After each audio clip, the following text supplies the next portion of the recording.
हरे Krishna, Radhe Radhe friends. आज की video में मैं आपको अनंत चतुर्दशी की व्रत कथा सुनाऊंगी।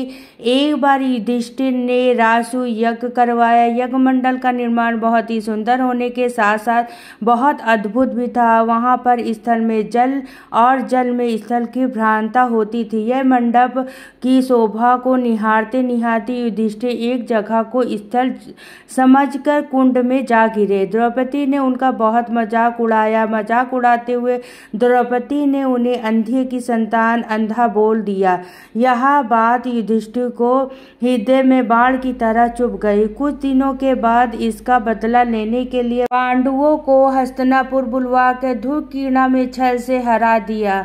परास्त होने के बाद पांडवों को 12 वर्ष का वनवास भोगना पड़ा। वन में रहते हुए पांडवों को अनेक कष्टों का सामना करना पड़ा। एक दिन वन में युधिष्ठिर से मिलने भगवान श्री कृष्ण आए। युधिष्ठिर ने भगवान श्री कृष्ण को अपनी सारे कष्ट का वृत्तांत सुनाया और उसे दूर करने का उपाय पूछा। भगवान श्री कृष्ण ने बताया कि तुम्हें अनंत का व्रत करना चाहिए। इससे तुम्हारा खोया हुआ राज्य तुम्हें वापस प्राप्त हो जाएगा। इसके बाद भगवान श्री कृष्ण ने युधिष्ठिर को एक कथा सुनाई।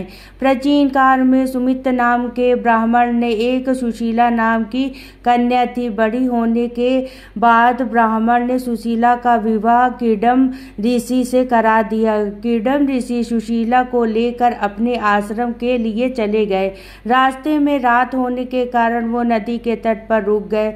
सुशीला ने वहां पर कुछ महिलाओं को किसी देवता की पूजा करते हुए देखा।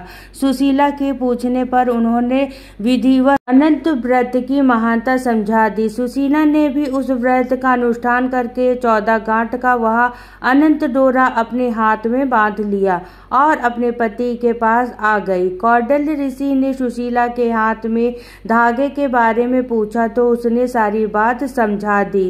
कौंडिल्य सुशीला की इस बात से अप्रसन्न होकर धागा उसने अग्नि में फेंक दिया। यह अनंत भगवान का अपमान था। कौंडिल्य ऋषि की सारी सुख संपत्ति नष्ट हो गई। सुशीला ने कहा कि तुम्हें अनंत भगवान का अपमान किया है, इसी से हमारी सारी संपत्ति नष्ट हो गई है। पश्चाताप करने के लिए कौंडिल्य ऋषि वन में भटकने लगे। वन में भटकते भटकते एक दिन वहाँ मूर्छित होकर जमीन में गिर गए। तभी भगवान अनंत ने दर्शन देकर कहा, हे कौंडिल्य, मेरे अपमान के कारण ही तुमने ऊपर यह मुसीबत का पहाड़ टूटा है। तुम्हारे पश्चाताप के कारण मैं प्रसन्न हूँ। आश्रम में जाकर 14 वर्ष तक विधि विधान पूर्वक अनंत चतुर्दशी का व्रत करो। तुम्हारे सारे पापों का, सारे कष्टों का नाश हो जाएगा। कौंडिल्य ने वैसे ही किया। उन्होंने सारे कष्टों से मुक्ति मिल गई। श्री कृष्ण की आज्ञा मानकर युधिष्ठिर ने अनंत भगवान का व्रत किया, जिससे प्रभाव से पांडवों को महाभारत युद्ध में विजय प्राप्त हुई और उन्होंने अपना राज्य वापस मिल गया। इस तरीके से अनंत भगवान का विधि पूर्वक व्रत करने से सुख संपत्ति की प्राप्ति होती है। यही था अनंत चतुर्दशी की व्रत कथा। इसके बाद हम एक गणेश जी की भी कथा सुनेंगे। एक बार एक गांव में एक बुढ़िया रहती थी। वह रोजाना गणेश जी की पूजा करती थी।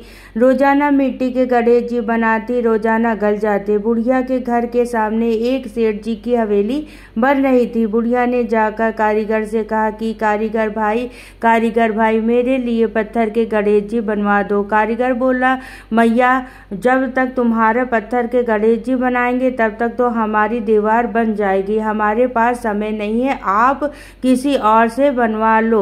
बुढ़िया को बहुत बुरा लगा। बुढ़िया ने मन में सोचा, भगवान करे तुम्हारी दीवार टेढ़ी हो जाए। यह बोलकर बुढ़िया अपने घर गई और कारीगर जैसे ही दीवार बनाए, दीवार टेढ़ी हो जाए, उसे फिर गिराना पड़े। दोबारा दीवार बनाए, दोबारा फिर से टेढ़ी हो जाए, फिर उसे गिराना पड़े। ऐसा ही बनाते गिराते शाम हो गई। शाम को जब सेठ जी घर आए तो उन्होंने पूछा, आज कोई काम नहीं हुआ? तो कारीगर ने बताया, सेठ जी काम तो बहुत कर रहे थे, लेकिन जैसे ही दीवार बनाते दीवार टेढ़ी हो जाती, दीवार को गिराना पड़ता। उसके बाद कारीगर ने बुढ़िया की सारी बात सेठ जी को बताई। सेठ जी ने कहा, मुझे तुम बुढ़िया के पास लेकर चलो। कारीगर सेठ जी को बुढ़िया के पास ले गया।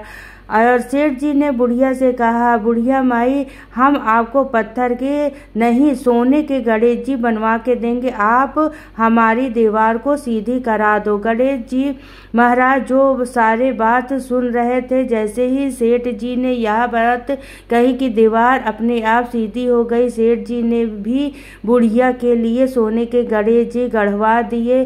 गणेश जी महाराज जैसे अपने सेठ जी की दीवार सीधी की, वैसे ही सबके सारे काम सीधे करना, और जैसे आपने बुढ़िया की मनोकामना पूरी की, वैसे ही सबकी मनोकामना पूर्ण करना। ये थी गणेश जी की कथा। इसी तरह से अनंत चतुर्दशी की व्रत कथा पूर्ण होती है। फ्रेंड्स, अगर आपको यह कथा पसंद आ रही हो, प्लीज़ वीडियो को लाइक कर दीजिएगा और चैनल को सब्सक्राइब कर लेना। फिर मिलती हूँ नेक्स्ट वीडियो में। तो सभी को राधे राधे, जय श्री कृष्णा, हर हर महादेव।